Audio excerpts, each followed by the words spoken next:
So, yeah, really quick. You guys are on this kind of sandy, gravelly earth. You're up. You're hot. Everyone else in the valley sort of grows Cabernet Sauv, but it's really late ripening. So there's not a lot of it to be had. So what's it like here, and how quickly does it ripen and all that stuff? And are you able to actually get it out earlier? I am able to, and it would be hilarious if your answer was just yes. Okay, yes, and then I'll tell the why. So because of our soils here, I'm able to manage the vineyard through a really good irrigation strategy, and that helps contribute to the quality of the grape. And when you are growing your grapes in a hot site, you have more growing degree days, which is the heat units used to calculate your growing season. And so that's how I know where I fall in comparison to the other sites in the area. What did I say? Oh, now I have to remember what I said. No, this is so stupid because of the thing screwed up. The computer screwed up, and now she has to redo this totally awesome answer that she had before. Basically, what she said before was that, sorry, Jenell, she is on this hill. Mm-hmm. It's facing the mountains. The sun is beating down on her vineyard.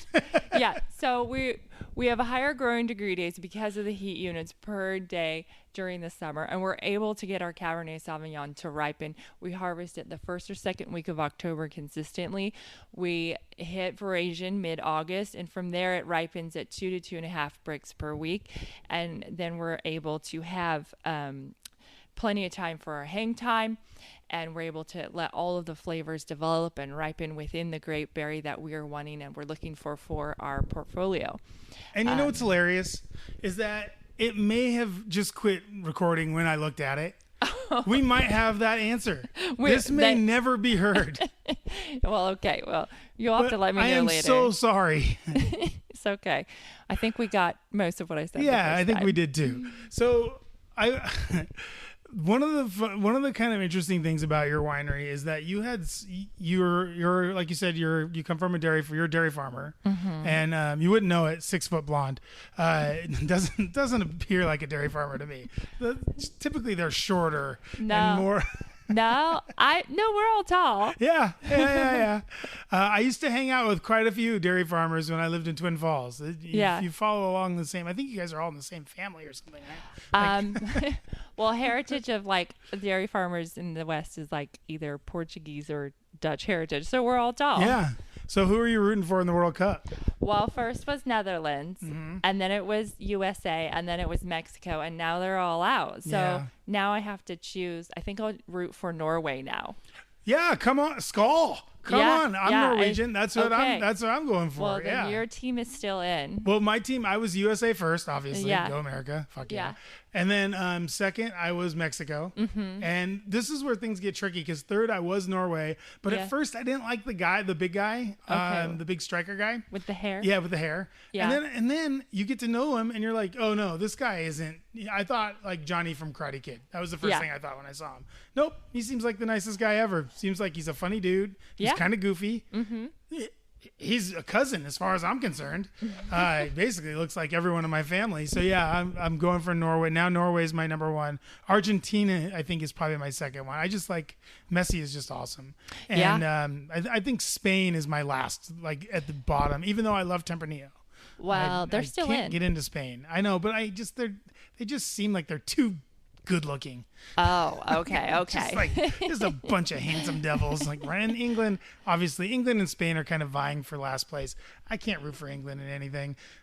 I just can't. Like it's just never gonna happen. But so yeah, you're kind of unique in this aspect that you had this beautiful vineyard that you set up. Like you said, you and your dad making wine. You set up this vineyard, and then you were like, okay, I'm gonna, we got all these grapes. Was it ever like a thing where you were kind of seeing the economics of it, where you were just seeing like all the grapes you were selling, all the people were selling the wine for like a really good margin, and you were like, I gotta get me some of that dough, or was it more just like you just wanted to express yourself through this vineyard and through this winery? Well, a little bit of both. Because at the end of the day, this is a business and you need to make money to move it forward. You can't just do something for fun and not make money, right? So that no, Jenell, I disagree 100%. As an author and podcaster, I'll tell you right now, you certainly can do things for no money. That's just for fun. Well, everybody wants to be sustainable, and it's like, well, you have to be financially sustainable as well. So, well, this could have been brought to my attention so maybe earlier. delete that part, but yeah, that's a little bit of it. Is I wanted to grow the fruit, sell it for a while, and then make wine to be able to showcase what can our site do when we find a winemaker that we chose and make the wine the way that we wanted to make it and have the flavor profiles that we wanted. Because it's fun to go to all the different wineries who buy my fruit and taste all the wines and see what they've done with it. Everyone's very creative, very knowledgeable, and they've done a really great job. And so you could tell, like, oh, okay, this is this winemaker's style, this is this other winemaker's style. I actually like it when you we've become friends on Instagram a little bit, and I actually like it when you weigh in when I'm drinking a wine that was born here. Yeah, and you're like I think I had like a CJ Morris one or something like that. Yeah, and you were like, we grew that. Yeah, he makes rosé of Malbec, and he is the only person I know that makes rosé from Malbec from my site, and he does a really great job. It's really good.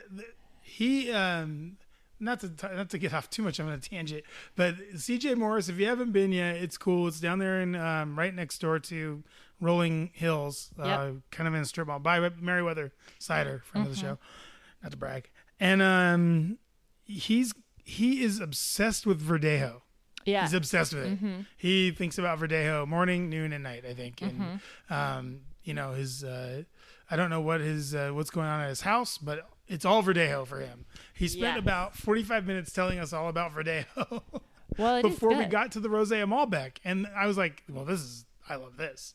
The Verdejo is great too, but the Rosé of Malbec, really, really tasty. Yeah, he's done a really wonderful job. It's good. And he's a nice guy. Yeah, he is. Forget his name. Sam? CJ. Like CJ. Is his name CJ? CJ Morris. I don't think that's his name. Are we talking about the same guy? Morris Hill? Yeah, it's CJ Morris. Is that his name? Yeah. I thought it was something else. Well, that's the name he gave me. He's great. Whatever his name is, he's great.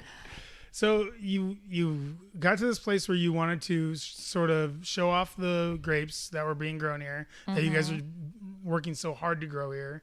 And what was your first, so where did you come up with the name, first of all? And then sort of what was your first thinking, what varietals were you really passionate about, and where did you want to kind of go from there? Okay, so the name of our winery is Spur, and I got the name from our town here is Melba, and when the town was established, the farmer went to the B&O Railroad, which stands for Boise Nampa Oahe Railway, and he purchased a piece of land from them called the Rock Spur. So spur is in reference to a railroad spur, and rock is in reference to all of the rocks here, since there are so many rocks in this area. And the town of Melba was not it was not originally where it is now. It was closer to the Snake River. And I use that name because the B&O railway bed actually goes right past our property on the east side. So the road that goes down to Celebration Park, if any of you are familiar with Celebration Park, is the old railway bed. And then there's the railroad bridge behind our property that goes across the river, and you could walk across it, and it's a wooden trestle bridge. It's actually pretty historic. And then it would go up there to Silver City, and they never took out gold, so it only hauled cattle and sheep, and they would take them to Nampa and Boise, and that is where our name comes from. Okay.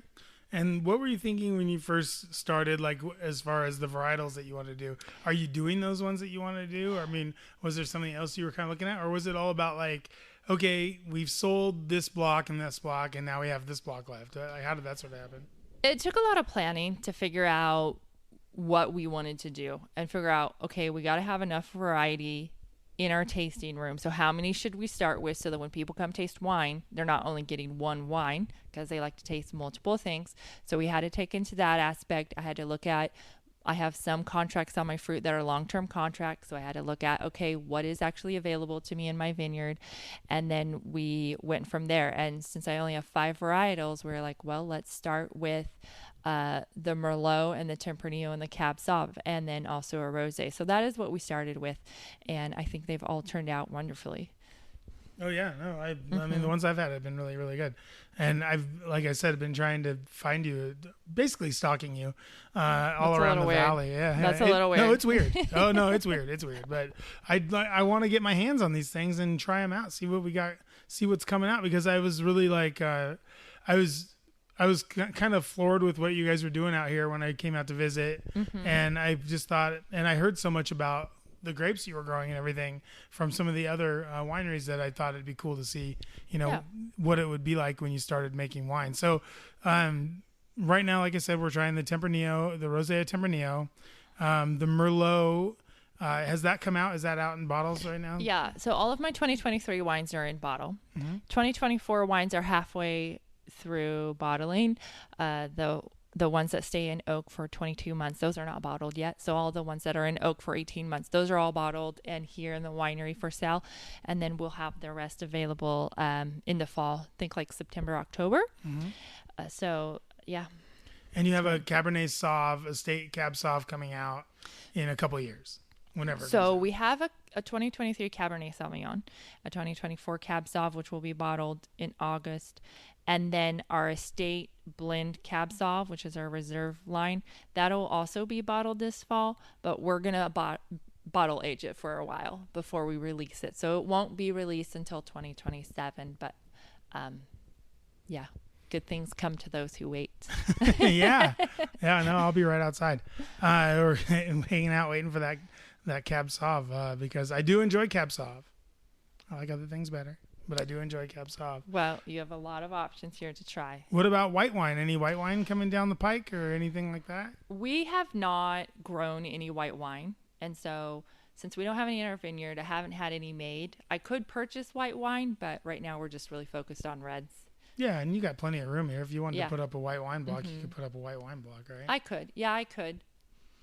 My concern is it is a very hot site, so I would need like a Spanish varietal, like a Verdejo. Verdejo. Yeah, like a Verdejo. That Make would CJ's grow dreams come true. I know. Well, it's good to know I'd have a customer. Oh, totally. He'd buy a bunch of it. Oh, man. 4 different versions of it, I think, when I was there. I think there was an oaked and unoaked. Oh, and wow. From 2 different years. I'll have to go see him. It was quite the journey. Do you need more wine? Sure. Okay. Why not? Well, I come You're up here. with another way to screw up this podcast. Is it still recording? Yeah, I think so. Okay, good. It definitely is. I don't know what happened before. My computer's basically busted at this point. These are the issues that you have when you just grab your giant dumb plastic laptop and haul it around. I need to get one like yours. It's made of metal, not one that's made of plastic. What have been sort of some of the things? So you obviously were part of the wine community when you were growing grapes, and that was a lot of fun, I'm sure. What are some of the things you've learned now that you started producing wine? Ooh. Well, I'm learning more about when the winemakers would talk to me about what they want with their wines, and they have always been explaining to me, this is what I'm looking for in the winery. And now that I'm making my own wine, I now see that all the way through to the end for myself. And so I've learned a lot just about winemaking and in the vineyard. Oh, okay, when I do this or that, I can now see for myself how it ends up in the wine and what to do. And so that has been a very eye-opening and learning experience. And I think it's actually helped me become a better farmer, which has been really great because your grapes determine the quality of your wine. Yeah. So I think that's really helped out a lot. And then secondly, I am learning about selling wine.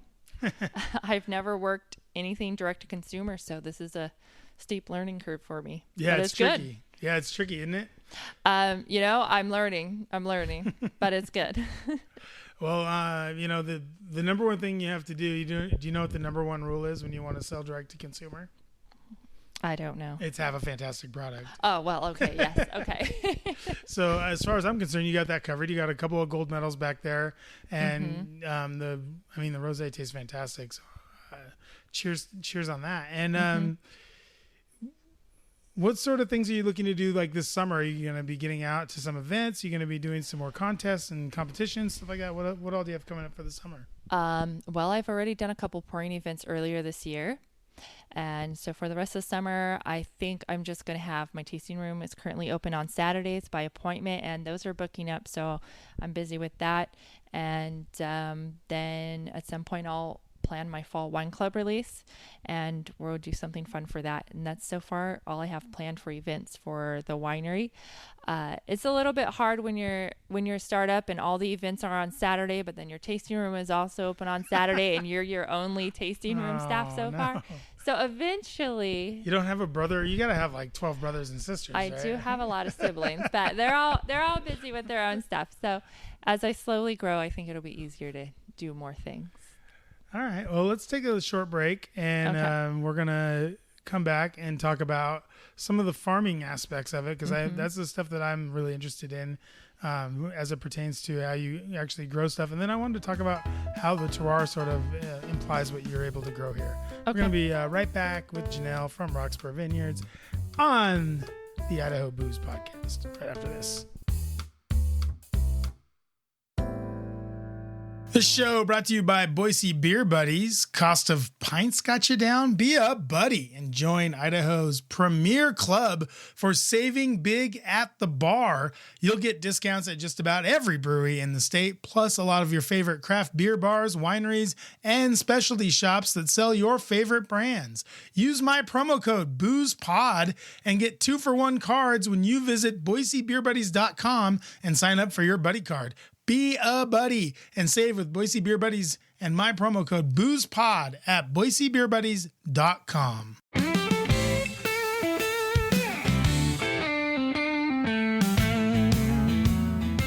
Welcome back to the Idaho Booze Podcast. This is Steve Kuntz at Spur Winery out here in, I don't know, where the hell are we? This is Jenell from Spur. Yeah, hi. We are out here in the town of Melba, and we're at the south end of Melba looking over the Oahe Mountain Range. The gorgeous Oahe Mountain Range. It's very pretty out here. You have a really pretty area here for growing grapes, may I say. Mm-hmm. And the thing that's most striking about your area here is the ground that you grow grapes on, Jenell. Yeah. It's very gravelly.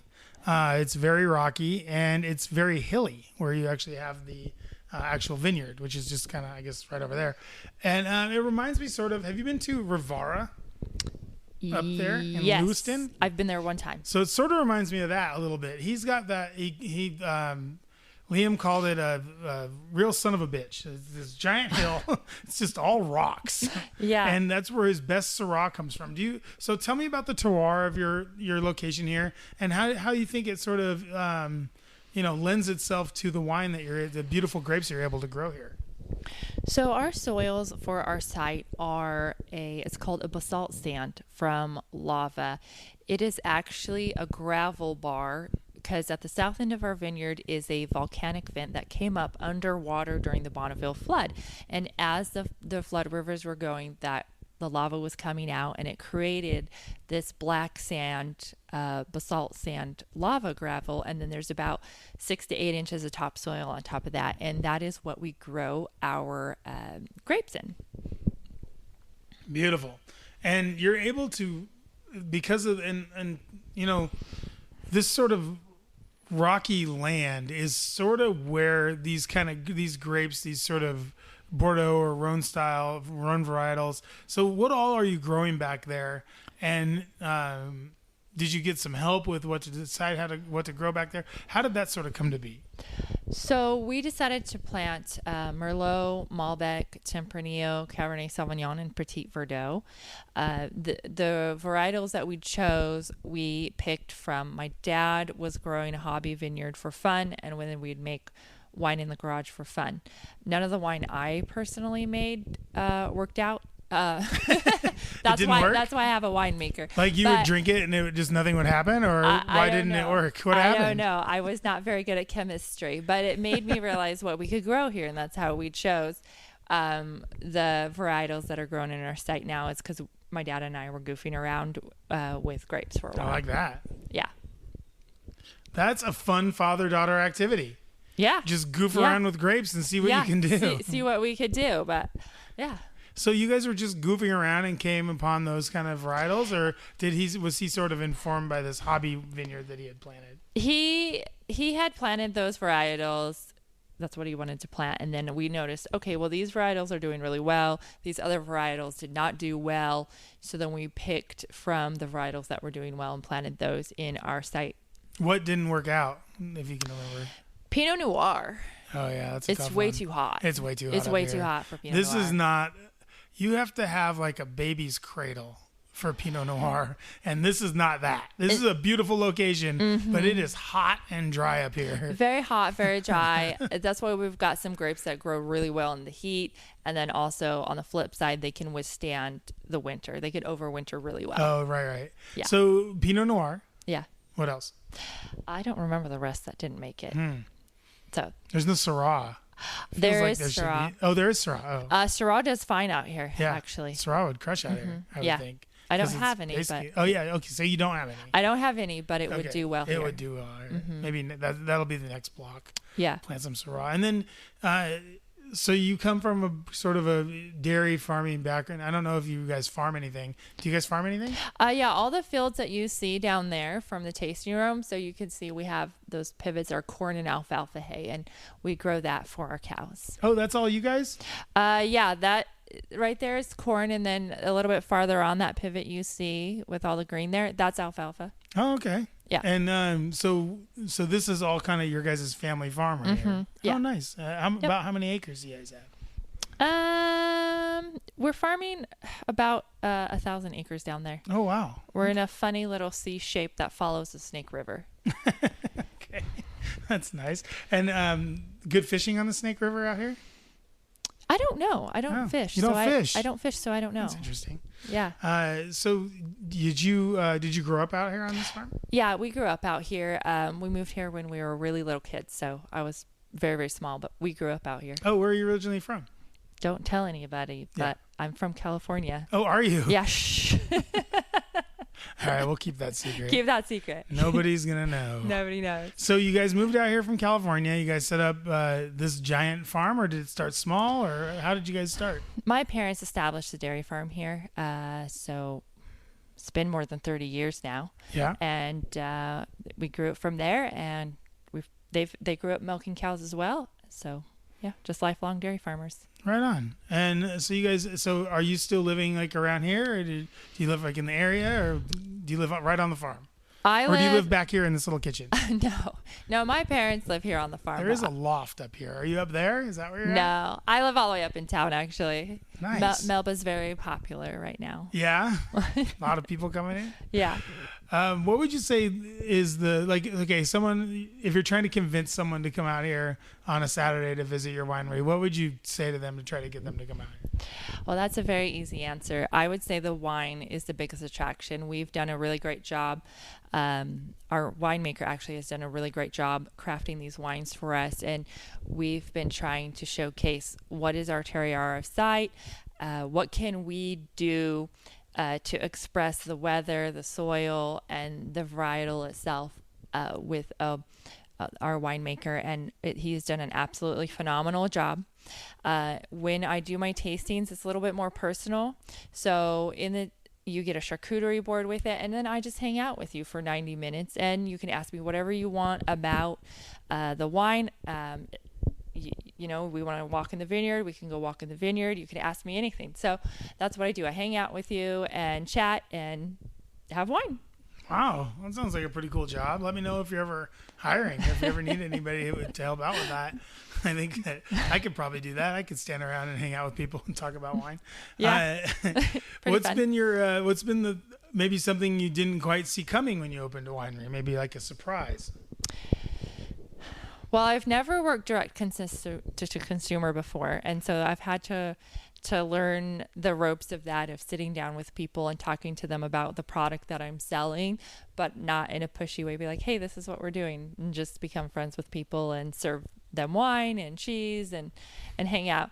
So that's been learning for me. What kind of cheese do you like to serve? Well, I go down to the Boise Co-op, and whatever I kind of feel like. I usually have 2 or 3 cheeses, and Oh, it's not just from the farm over here? no, no. I go to the Boise Co-op and I choose. I'm like, this weekend the people are getting this cheese. Now, is the co-op returning the favor? Do they have your wines in the store there? They do not have my wines. Okay. They do not have my wine. Well, that's what we need to do first. I know. Let's get those wines into the store. I know. I think I've seen you at the Eagle Wine Merchant. I've seen your wine there. It is there. Where else do you have it for sale? I don't have it anywhere else. Just Eagle Wine Merchant? Yeah, just him. Oh my goodness. Well, you need to get. Okay. Well, first and foremost, you need to talk to Marcy at the co-op, and you need to get your wine in the co-op. Yeah. So I need to get in there. You're out there buying cheese every weekend. I bought a lot of cheese. When you could just go right down the hill here and get cheese from one of these cows. I know, right? Farm to table. Yeah. There's literally, I don't know, how many cows would you say are down there? I don't tell people. Oh, that's right. I would say, because funny story, I got lost in this farm one time. The first time I came to visit you, I got super lost because of some bad directions on my GPS. And I would say there's at least 20 cows down there. Yeah. I'd say upwards of 25. Yeah, that's pretty close. So you co-op, Boise Co-op. I beseech you. She could go down here to her farm, to her dairy farm, and literally pick cheese off the ground. Probably, yeah. Very easily. Yeah. Or you could go down to the little cheese store that's in Nampa down there, and you could buy cheese there. But no, you're hauling your ass all the way down to the co-op on Eagle Road, probably. Yeah. Ugh. Yeah. Ugh. I know, really far, right? Yeah. Not just far, but on Eagle Road. Ugh. The worst. The worst. The worst. So the least you can do is throw her Rosé Tempranillo, maybe her Tempranillo, maybe her Merlot, maybe, Cab Sauv when it comes out. That would be a good one. Put them on the shelf, Marcy and everyone else down there at the co-op. Do you think that worked? I think so. I think they'll want some now. Oh yeah, for sure. Yeah, between them and the good people at the Cascadia wine competition, I think you're set. I think so. So what comes next? So you're going to have the Cab Sauv out whenever that comes out. Well, the 23 Cab Sauv is out right now. Oh, it is out. Yeah. The 24 Cab Sauv is not out yet. Okay. And how do you decide, like you and your winemaker, are you guys tasting the wine to make sure it's ready to come out? Or are you just kind of setting like an arbitrary date and like going for it? Well, some of that has to do with each varietal ages at a different length of time in oak. So some are 18 months and some are 22 months.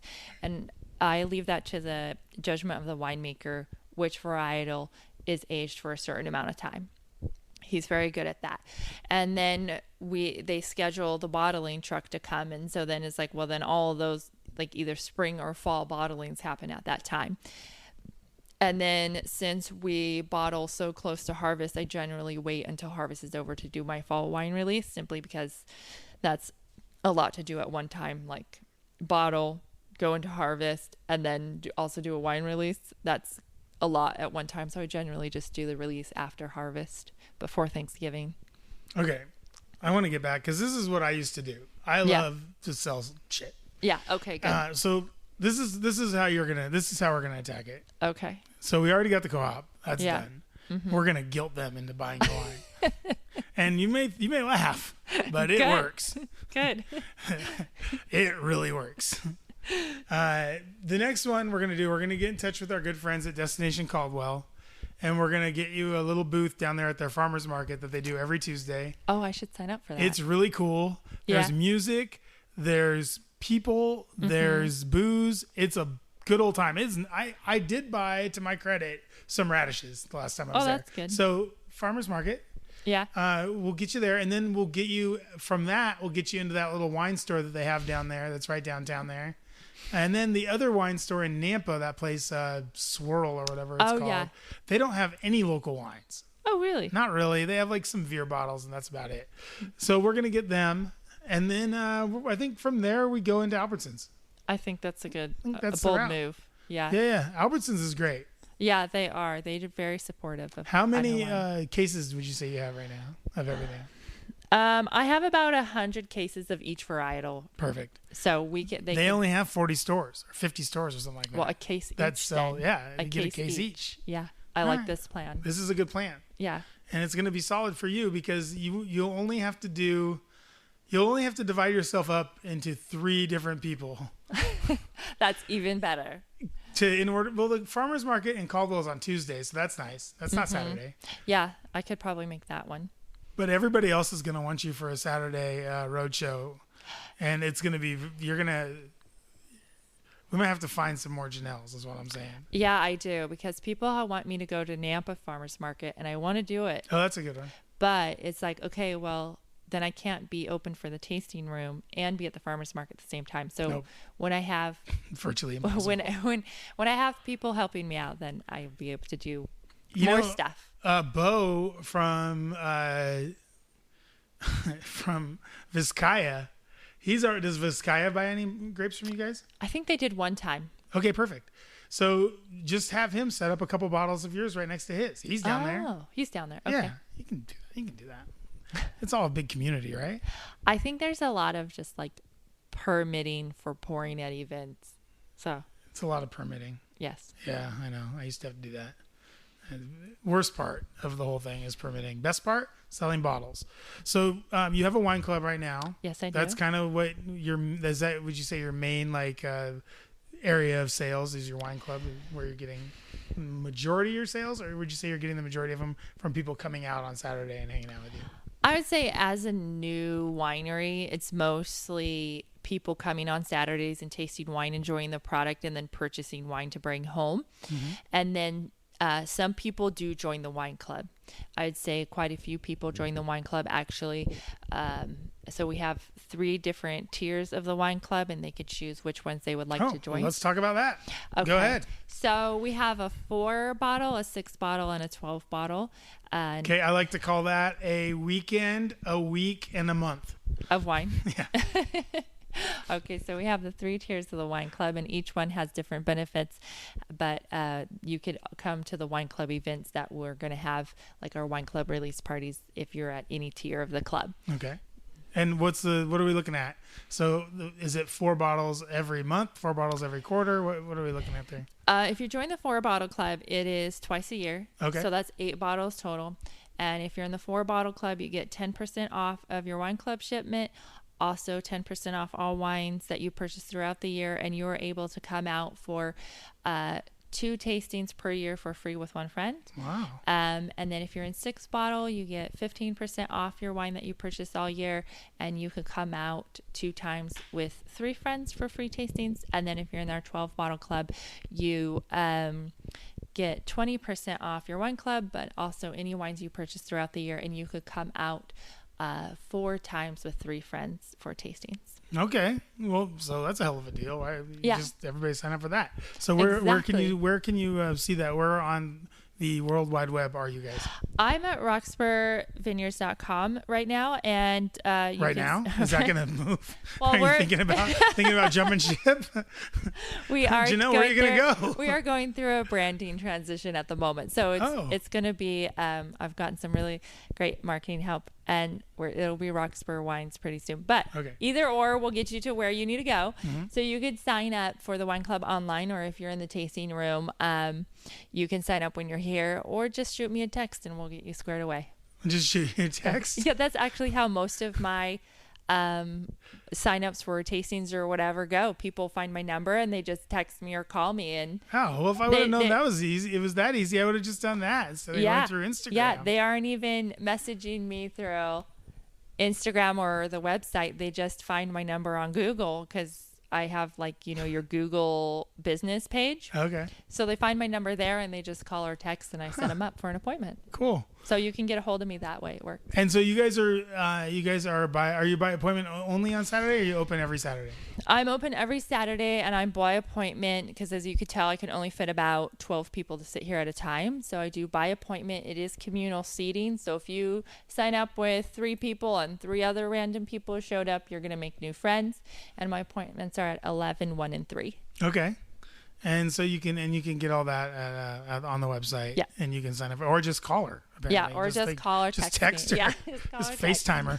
You want to FaceTime her like in the morning, like 8:30? What do you think? Like something that like totally works. Just fine. You could FaceTime me. I'll answer. All right, perfect. So there you go. Everybody that wants to come out, yeah, come on out here to Roxburgh. It's really pretty out here. It is a gorgeous view of the Owyhee Mountains from, I would say, suburban Melba. I don't know where the town is. I know that there was a Jackson's kind of back there somewhere, but I'm not sure where is there like a town? Yeah. Like a downtown Melba? Downtown Melba, you've got the Tacos El Centro. Oh, sure. The post office. Okay. Cook's Two Hole Bar. Nice. And I think another grill spot. And maybe what about that bar? Do they have your wine? No. There's another one. Put it on the list. I should put it on the list. Yeah, that's like a B tier. I'd put that B tier. Like co-op would be like A tier. And then you would have like Albertsons, that's like A tier. Yeah. And then Destination Caldwell with what they're doing out there, that's like, I'd say B tier. And then that bar in Melba, maybe C tier. But you know what? Get a couple bottles in there and see what happens. Yeah, I think it's mostly a grill. People go there for hamburgers all the time. So Well, what goes better with hamburgers than Tempranillo Rosé? nothing. Yeah. Goddamn right. Yeah. So this is it's a great spot. Come on out here and talk to Jenell. She'll be the only one here. You'll be able to talk to her as much as you want. True. You could probably even text her while you're here. Probably. Like if you wanted to, right? Probably, like just hit you up. Yep. And you can get some cheese from the co-op. Maybe if you want to be nice, bring some of your own cheese. Like, you know. It's fine.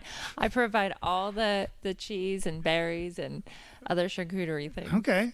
So there you go. It's a full service deal out here at Roxburgh. For now, Vineyard, but it's going to be Roxburgh Wines. It's Roxburgh Wines. Roxburgh Wines. And it is just off of Hill Road. Just put it in your GPS. Your GPS will get you. It's not like my GPS, which I bought like used on Facebook Marketplace. That took me to the middle of her cow pasture. The new Google Maps, it works really well. I got here with Google Maps. I was kind of scared. Okay. I'm sure you were too. You're probably, geez, this guy gets lost again. Everybody gets lost. Yeah. Okay. Well, there you go. So now I don't just feels bad. A little bit of directions. When you come to the paved driveway entrance and you take an immediate right, it is an immediate right. It's an immediate right. Yep, it is. And you're going to drive down some of the very sandy kind of gravelly business that's in the vineyard. So you'll be able to see exactly what the vines are growing in. And it's just a really, I think you've done a really nice job of getting this place up and going. It looks great. It's very comfy. The couches and the chairs are all very comfy. And the wine, and above all, the wine is delicious. So come on out here. Jenell, thank you so much for being on the show today. Is there anything else you want to say to anyone out there? Well, if you haven't been out here yet, I would love to see you. And get a hold of me and we'll have a tasting and you could enjoy the wine. Just text her. Yeah, so just text me. just hit her up on the text machine and she'll be right there ready to have you in. So, well, thank you very much for being on the show today. I really appreciate it. Yeah, Sorry about the technical difficulties. That is a bummer. But I think we got most everything that we needed to get that we missed from my stupid computer. It's all right. It's all right. It's not. It really isn't. It happened with another guy, and it's very embarrassing at this point. I think it's just everything's just going downhill and very rapidly. So thanks very much for being on the show. Really appreciate it. Come on out to Roxburgh and see Jenell, meet Jenell, and have some of her gorgeous wines. This Tempranillo this Rosé Tempranillo being one of them. Really, really tasty. We're going to be right back. We'll have the Boise Beer Buddy Community Calendar and more right after this.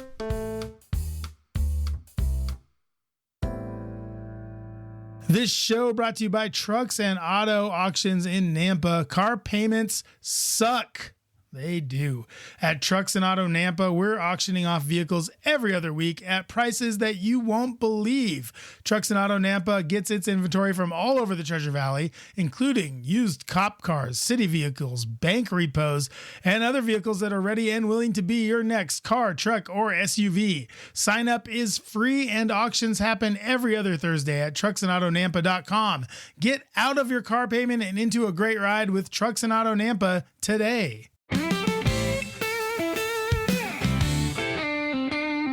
Welcome back to the show. Wasn't Jenell great? She's awesome. She is so cool too. She's just a nice woman. She does such a great job out there at Roxburgh. She's built the thing up. And it's a really cool spot. Like, it's small, but it is mighty, as we like to say. So get out there and check it out. It's really cool. I think you'll really like it. And her wines are good. As we said in the interview, the grapes that she grows out there are world class. She sold them to everybody. So you've probably had wine from her vineyard before. It's just now she's cut out the middleman. She's making it herself. So go check it out. Jenell's great. Thanks, Jenell, for being on the show. All right, we have a community calendar of sorts here. The Boise Beer Buddies community calendar, you should still go check that out, boisebeerbuddies.com. Get your card.